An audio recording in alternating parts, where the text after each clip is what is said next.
Assalamualaikum. Salam jumpa. Sebaiknya subscribe terlebih dahulu dan nyalakan notifikasinya dengan menekan tombol lonceng agar selalu mendapat update terbaru. Jika sudah, mari kita lanjutkan. Bab 589 menunggu dengan cemas. Kakek, semuanya sudah seperti ini. Kenapa aku harus bercanda dengan kakek? Lagi pula, Morgan tidak terdengar seperti sedang bercanda barusan. Dia meminta kakek untuk memantau rekening perusahaan kita, teriak Chelsea tak berdaya. Tapi, Henry berdiri di sana dengan linglung. Untuk sementara, dia tidak tahu harus berkata apa. Dia tidak pernah berpikir bahwa hal terakhir dari masalah ini akan menjadi seperti ini. Ini di luar dari bayangannya dan hasilnya sangat luar biasa. Apa Morgan ini benar-benar orang kaya? Bukankah Chelsea bilang dia sopir Johnson? Bagaimana mungkin seorang sopir bisa menghasilkan begitu banyak uang? Atau dia bukan sopir Johnson sama sekali? Apa dia menipu Chelsea? Ada yang tidak beres dengan anak ini. Henry memiliki banyak keraguan di hatinya saat ini, tetapi keraguan ini hanya dapat diselesaikan setelah uang benar-benar datang. Chelsea, kita tidak bisa sepenuhnya mempercayai orang. Ini sekarang. Aku akan menelepon akuntan sekarang dan memintanya untuk memantau rekening apa uangnya sudah masuk. Henry berusaha untuk tetap tenang. Dia mengambil ponselnya dan menelepon karyawan di perusahaannya. Pak Henry, ada apa? Tanya akuntan dengan suara rendah. Pak Julian, mulai sekarang tolong periksa rekening perusahaan. Apa perusahaan kita mendapat uang 600 miliar yang baru saja dikirim, kata Henry dengan suara rendah. Julian dengan cepat menjawab, baik, Pak Henry. Henry menarik napas dalam-dalam dan perlahan meletakkan ponselnya. Kakek, apa yang harus kita lakukan sekarang? Chelsea bertanya kepada Henry dengan harap cemas. Setelah mendengar kata-kata Chelsea, Henry berkata dengan suara rendah, apalagi yang bisa kita lakukan?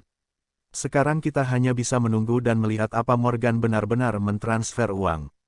Chelsea ragu-ragu sejenak, lalu langsung duduk di sofa dan mulai menunggu dengan cemas. Saat ini, keduanya sangat khawatir, karena mereka tidak yakin apa Morgan benar-benar mentransfer uang atau tidak. Apapun bisa terjadi sebelum mereka melihat uang itu secara langsung. Di mata Henry, mungkin panggilan telepon ini hanya lelucon Morgan. Kedua orang itu duduk di sofa dan menunggu sekitar beberapa menit. Kemudian salah satu pengawal Henry tiba-tiba berjalan ke aula lagi dan berkata dengan lembut kepada Henry dan Chelsea, Pak Henry, Nona Chelsea, sopir Tuan Muda Daniel sudah lama menunggu di luar dan Tuan Muda Daniel juga terus-menerus menelepon untuk mendesak saya. Apa yang harus saya lakukan? Bukankah seharusnya Nona Chelsea segera keluar untuk pergi dengan Tuan Muda Daniel? Henry ragu-ragu sejenak, lalu menoleh ke Chelsea dan berkata dengan suara rendah, Chelsea, sebaiknya kamu pergi sekarang, sopir Daniel sudah menunggu sangat lama. Aku akan menunggu di sini. Jika ada berita dari Pak Julian, aku akan meneleponmu sesegera mungkin. Bahkan tanpa berpikir panjang, Chelsea menjawab dengan cepat, aku tidak akan pergi. Aku akan menunggu di sini. Jika Morgan benar-benar mentransfer uang, dia tidak perlu pergi berkencan dengan seseorang seperti Daniel. Henry juga tahu bahwa semuanya tidak jelas sekarang, jadi dia tidak berani memaksa Chelsea untuk benar-benar berkencan dengan Daniel. Dia berkata kepada pengawal dengan nada tak berdaya, baiklah, sekarang kamu harus memberitahu sopir Tuan Muda Daniel untuk pulang. Katakan padanya bahwa Chelsea tidak enak badan dan minta dia menjemputnya nanti sore. Bukankah itu sedikit buruk, Pak Henry? Pengawal itu berkata dengan takut-takut setelah mendengar ini. Henry memikirkannya sebentar dan kemudian melambaikan tangannya ke pengawal itu dan berkata dengan dingin, tidak apa-apa. Lakukan saja seperti yang aku katakan. Kemudian pengawal itu tidak mengatakan apa-apa lagi dan langsung berbalik pergi setelah menerima perintah Henry. Chelsea dan Henry duduk di sofa dan menunggu dengan cemas. Saat ini, wajah Chelsea sangat gugup dan dia terus menggosok roknya dengan tangan kecilnya karena dia tidak yakin apa panggilan telepon barusan adalah lelucon Morgan atau memang benar adanya. Seiring berjalannya waktu, telepon Henry tetap diam untuk waktu yang lama. Chelsea juga mulai sedikit bingung dan bertanya kepada Henry dengan suara rendah, kakek, apa menurut kakek Morgan benar-benar mentransfer uang 600 miliar itu? Setelah mendengar ini, Henry mengambil napas dalam-dalam dan kemudian berkata dengan wajah tanpa ekspresi, jika menurut prediksiku, anak ini tidak akan pernah mentransfer uang sebanyak itu.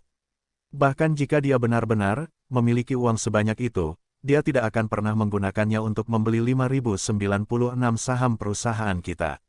Perusahaan kita telah menjadi perusahaan yang berada di ambang kehancuran sekarang. Banyak perusahaan telah memberlakukan pembatasan pada perusahaan kita, itulah sebabnya perusahaan kita memiliki rantal modal yang rusak. Sebenarnya, Henry sudah memikirkannya. Kemarin Morgan baru saja mengatakan bahwa dia akan menyelesaikan masalah ini, tetapi Henry tahu Morgan tidak dapat menyelesaikan masalah ini sama sekali. Dia berpikir jika Morgan adalah pria yang cerdas, dia pasti sudah melarikan diri setelah meninggalkan villa mereka. Namun, tidak ada yang menyangka Morgan akan menelepon Chelsea dan mengatakan bahwa dia telah mentransfer uang sebanyak itu untuk melindungi Chelsea agar tidak menikahi pria B***N seperti Daniel.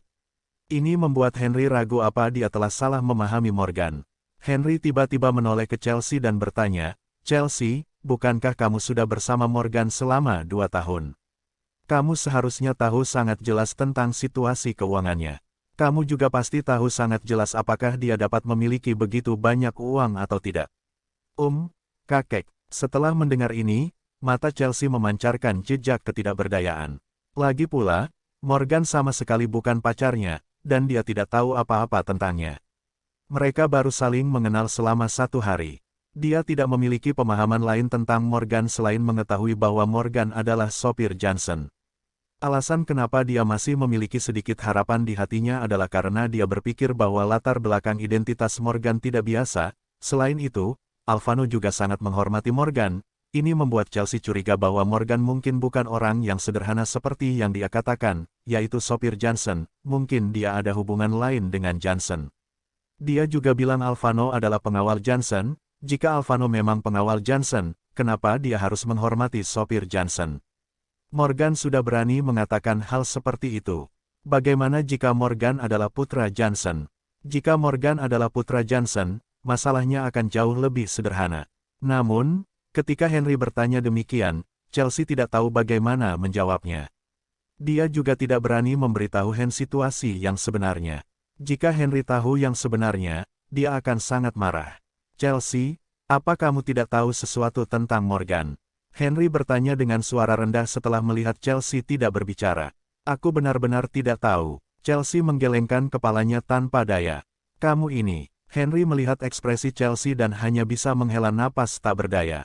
Untuk sementara, dia tidak tahu harus berkata apa lagi pada cucunya ini. Sekarang dia hanya bisa duduk di sini dan menunggu kabar dari akuntannya.